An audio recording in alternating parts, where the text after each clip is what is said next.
Muy buenas noches a todos, bienvenidos una vez más a La Radioactiva con este ciclo de entrevistas donde semana a semana distintas personalidades vienen a contar acerca del pasado, del presente y del futuro de sus respectivas profesiones. Antes de empezar con la entrevista del día de hoy, les recuerdo nuestras redes sociales por si nos quieren empezar a seguir, tal como es el caso de nuestro Instagram, que es @laradioactiva.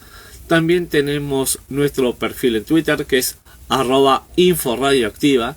También tenemos nuestro canal en YouTube, que es La Radioactiva, donde vamos a ir subiendo las distintas entrevistas que iremos realizando. Y si nos quieren escribir el nombre de algún invitado o sugerencia, lo pueden hacer en laradioactiva@gmail.com. Paso a saludar a cada uno de ustedes y agradecerles que se hayan unido a esta transmisión.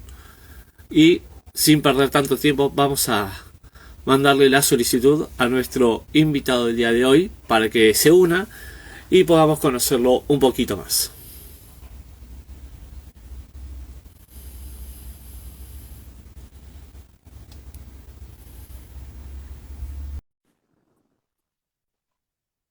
A ver, vamos a ver si nuestro invitado del día de hoy se puede conectar. A ver, esperamos un momento. Ahí está. Hola Juan Pablo, buenas noches. ¿Me escuchás bien ahí?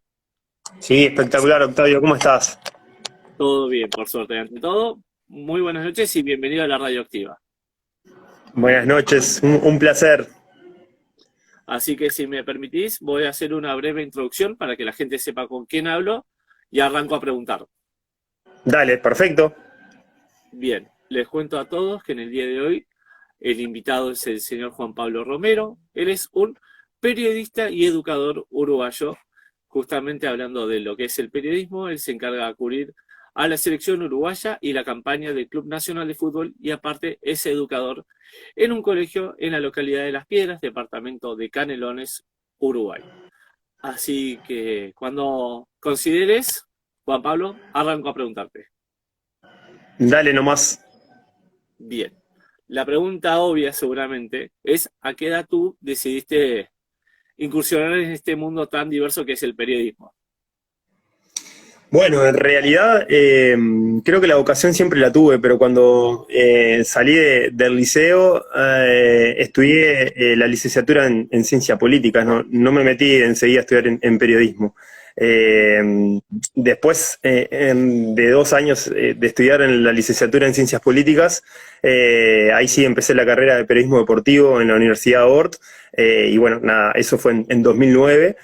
Y después, nada, fue ahí cuando empecé con el periodismo deportivo. Así que antes habías incursionado en otro campo y luego fuiste como moviéndote de sector, por decir así. Sí, tal cual, tal cual.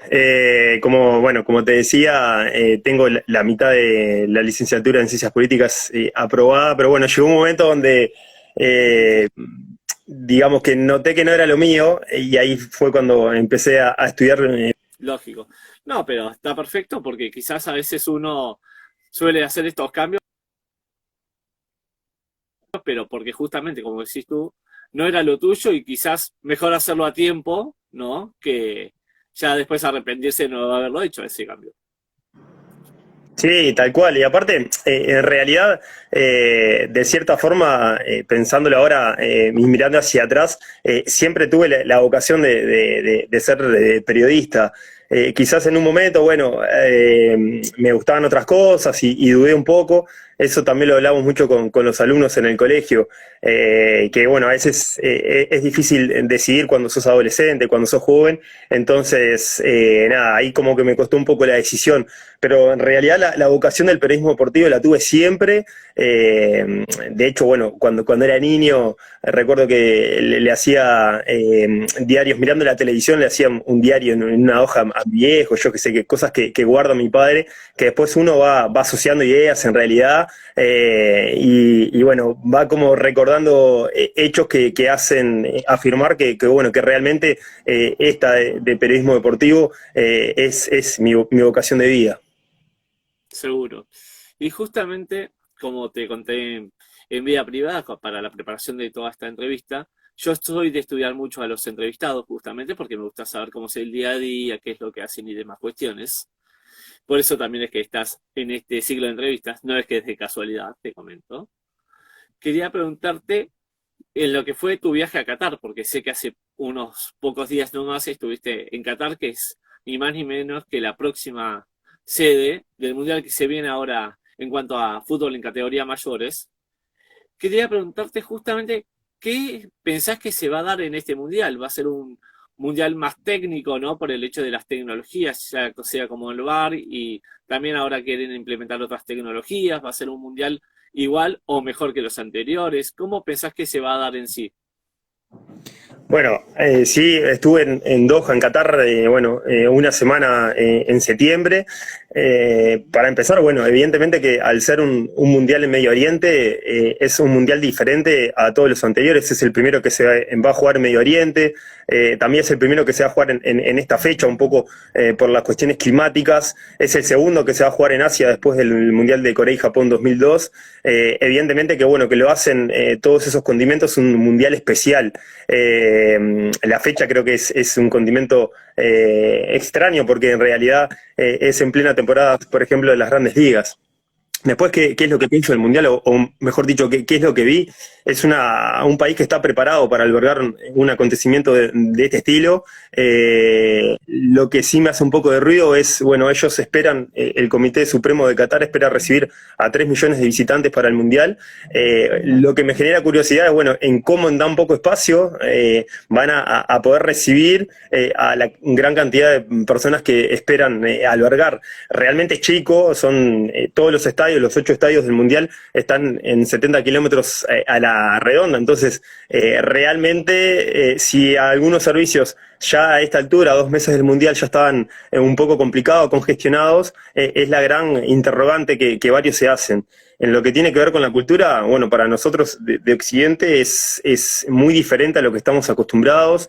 Igualmente sí, es verdad que algunas cuestiones relativas a la cultura, relativas a la sociedad, cuando uno está ahí, quizás no son tanto como se perciben a la distancia.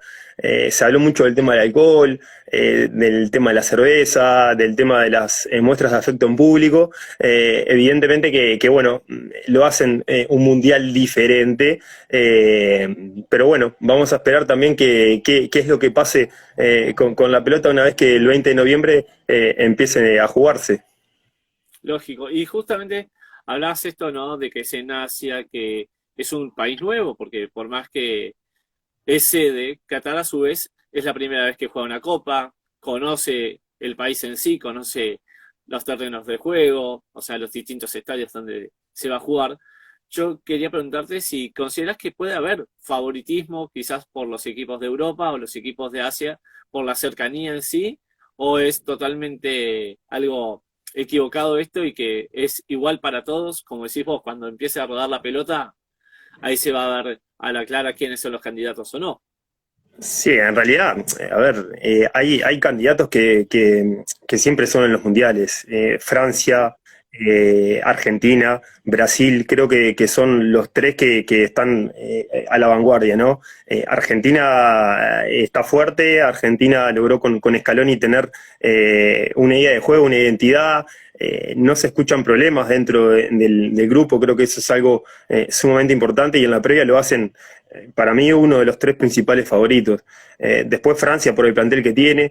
Creo que después hay selecciones que capaz que en otros mundiales llevan como principales favoritas que hoy no lo son, pero que evidentemente no les va a sorprender a nadie si son campeones, como por ejemplo España o Alemania. Pero creo que por ahí parten las principales favoritas.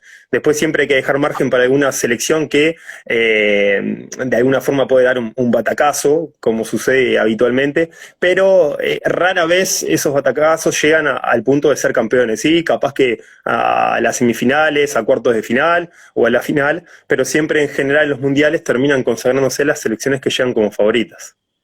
Lógico. Y justamente al ser un programa de interés general, como te comenté, la idea es también conocer un poquito más a Juan Pablo Romero puertas adentro y también desde el lado de educador, ¿no? Que es lo que habíamos hablado en la introducción. Quería preguntarte cómo fue que surgió esto de ser educador, porque quizás no todo el mundo está preparado, quizás fue con el correr del tiempo que decidiste hacer esto, te convocaron, la verdad es que es algo que también se valora mucho de la persona en sí, porque quizás uno de los chicos, en el caso de tus alumnos, te conocen justamente por haber cubierto lo que es la campaña nacional, o cubrís todavía, como dije también, lo mismo con la selección uruguaya. ¿Cómo fue que llegaste al mundo de la educación? Bueno, justo ahí se están sumando algunos que supieron ser mis alumnos y algunos como Santiago, que actualmente es alumno allá en San Isidro. En realidad, antes de entrar en el diario en 2011, yo en 2009 ingresé al Colegio San Isidro de las Piedras, que es un colegio salesiano, donde yo también fui como estudiante, bueno, que hice toda la secundaria. Y bueno, fui por invitación, entré a trabajar por invitación de un sacerdote, de Jorge de Sousa, que bueno, que me hizo la invitación de empezar en el colegio. En realidad hoy con el tiempo es una vocación que yo encontré sin estudiar. Siempre le digo a los chiquilines que bueno, que sigo trabajando ahí porque es un lugar que me llena mucho, que es mi casa y no es un eslogan, y que realmente ese ida y vuelta con los chiquilines, bueno, me gratifica mucho, me suma mucho en mi día a día. En realidad mi función ahí soy coordinador de grupo de cuarto año de liceo, es la función que habitualmente he desempeñado. También estoy en el equipo de inscripciones y de comunicación del colegio, pero bueno, en el día a día mi función un poco es ser el nexo entre los alumnos, sus familias y los docentes. Entonces, eso te permite escuchar un montón de situaciones de vida. Es fundamental tener como la virtud de la escucha. Y bueno, muchas veces te hace repensar incluso cosas de tu vida personal, porque bueno, escuchás, ves y también aconsejás a chiquilines que están viviendo situaciones complicadas, a veces no complicadas, pero sí que necesitan conversarlo con un educador, con un adulto, y va un poco por ahí mi rol. Eso me ha permitido durante muchos años congeniar lo que es mi profesión de periodista bueno, con esta vocación que encontré de educador, en un lugar que es mi casa y que no es un eslogan, en un lugar donde me siento muy cómodo con el grupo de educadores y mis compañeros de trabajo en el día a día, y bueno, que también me hace ser feliz. Entonces es sumamente importante ese ida y vuelta que No te tengo con estoy los alumnos. escuchando, te aviso que no te estoy escuchando, así que ¿Ahí me te saco un escuchás? segundo, te pido por favor que salgas un segundo y te vuelvo a agregar, Dale. así retomamos a partir de ahí.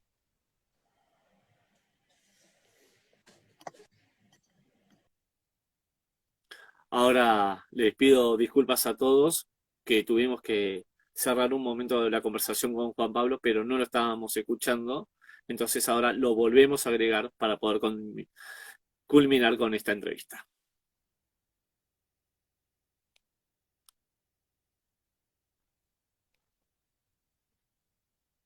Esperamos a que se vuelva a conectar nuestro invitado del día de hoy. Ahora sí, ahora te escucho perfecto. Octavio, ahí me escuchás entonces. Perfecto. Ahora sí, a veces pasa que los planetas no se alinean demasiado al mismo tiempo y pasan estas cosas con la comunicación. Bien, no hay problema. No sé en qué parte quedé. Sí. Tranquilo. Estábamos en el tema del rol del periodista, como que te iba a preguntar yo si capaz por el poder de escucha también, ¿no? Que quizás te ayuda a afrontar estas situaciones, ser como quizás la voz del colegio, que quizás entre los padres, los alumnos, los mismos directivos, que son ya, si querés, los cargos más altos, ¿no? Que también te facilita a la hora de hacer tu trabajo.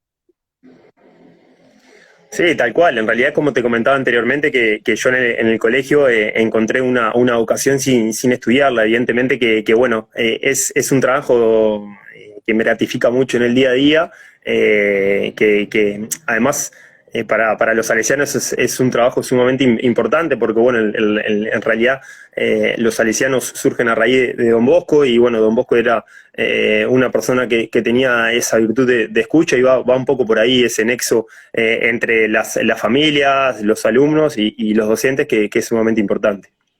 Seguro. Y justamente hablando un poco de tu trabajo, volvemos un poco a lo que es el periodismo, que es el trabajo que más reconozco tuyo, sinceramente, justamente por lo que he leído. Naturalmente. Quería preguntarte si vos considerás en el caso de Uruguay, ya que sos uruguayo, ¿pensás que Uruguay puede llegar a ser una sorpresa en este mundial, como fue en el 2010? En este Ujú. caso, será un contexto totalmente distinto, ¿no? Uruguay clasificó sin necesidad de esperar hasta los últimos partidos, por el hecho de que clasificó de forma directa, no clasificó vía repechaje, como ha pasado en más de una ocasión. Tiene un plantel de gente joven mezclado con experiencia, porque si nos fijamos, los nombres que están en la posible lista, y algunos que ya es como que salen de memoria en el planteo de Alonso, quería preguntarte cómo ves a la selección uruguaya de cara a la próxima Copa del Mundo. Sí, a ver, de pique decirte que la serie Uruguay es extremadamente pareja. Creo que a nadie le puede sorprender bueno, cualquiera de las cuatro selecciones pueda avanzar a los octavos de final y que alguna de ellas queden eliminadas. Evidentemente que si Uruguay queda eliminado en primera fase, bueno, va a ser algo que no pensamos, pero es algo que se podría dar. Creo que Uruguay está bien, está con un entrenador que le ha dado una dosis de motivación que quizás a la selección le faltaba. Uruguay llega con una mixtura entre un grupo de jugadores jóvenes, ya los de la nueva camada, que no son tan nuevas, que ya hace tiempo están en la selección, pero que están brillando a muy buen nivel en Europa. Llámese Federico Valverde, Ronald Araujo o el propio Darwin Núñez, que son, creo, los que tienen que tomar un poco la posta en este mundial. Después, quizás la principal incógnita pasa por cómo llegan los referentes, los históricos. Luis Suárez, Eddie Cavani, Diego Godín, que bueno, que en los últimos tiempos no han tenido tanto rodaje, que en algunos casos han sido perseguidos por algunas lesiones y que creo que por ahí pasa la principal interrogante para este mundial. Porque bueno, el resto de los jugadores llegan en muy buenas condiciones y destacándose en sus equipos. Entonces, por ahí pasa la incógnita.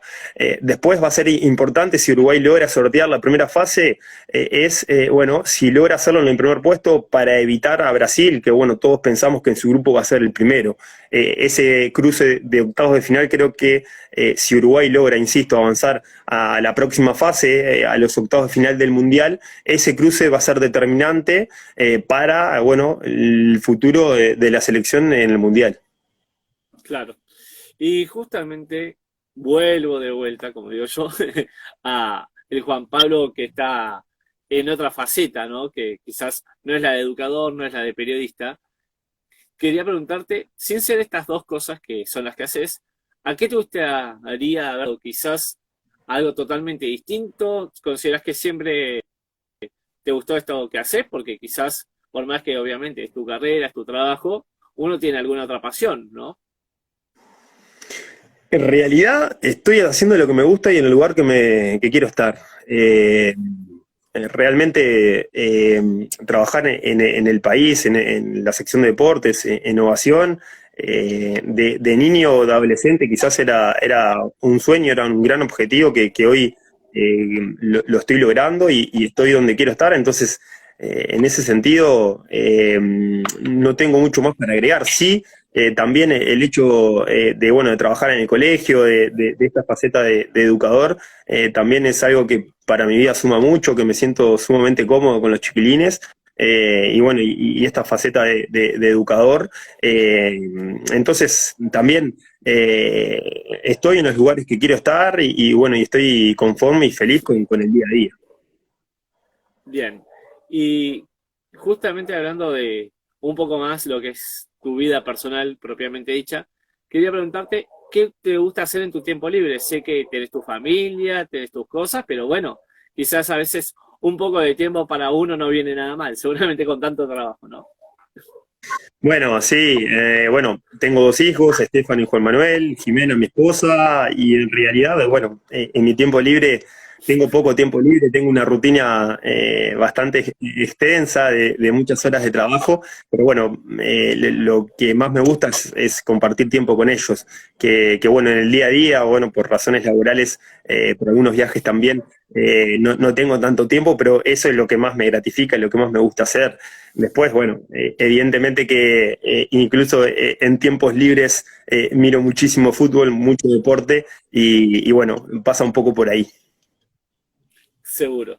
Así que bueno, Juan Pablo, la verdad que sé que tus tiempos son más bien limitados por el hecho de tu trabajo. sé en qué ambiente estás, así que hayas aceptado esta entrevista, la verdad que es un privilegio que me estoy dando, no por soberbio ni egocéntrico lo digo, sino es que realmente es así, porque sé que estuvimos coordinándola, tuvimos un par de mensajes ida, vuelta, vuelta, ida, como quieras decirle, pero finalmente se dio. La verdad es que te quiero agradecer adelante de los oyentes de la Radioactiva, mismo tus seguidores, te cuento que te están mandando un montón de mensajes. No me alcanza el tiempo para leerlos todos, lógicamente, pero bueno, para cerrar esta entrevista te pido por favor que me digas si te sentiste cómodo durante todo este rato de charla, más allá de que se nos ocasionó un inconveniente ahí que el audio muy bien no estaba funcionando, pero es algo que puede pasar tranquilamente.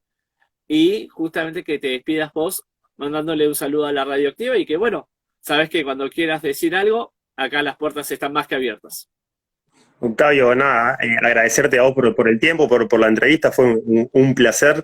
Y bueno, obviamente que un saludo para todos los oyentes de Radioactiva. Un placer haber estado con ustedes. Dale, te mando un abrazo grande y te pido de por favor de mantener este contacto fuera también de lo que es el ciclo para justamente interiorizarme un poquito más en lo que es el periodismo, que para mí es todos los días aprender un poquito más y más con colegas como vos. Sí, obviamente, siempre a las órdenes, te mando un abrazo grande a la distancia. Te mando un abrazo grande y bueno, todo lo mejor. Dale, arriba, un abrazo. Chao, chao.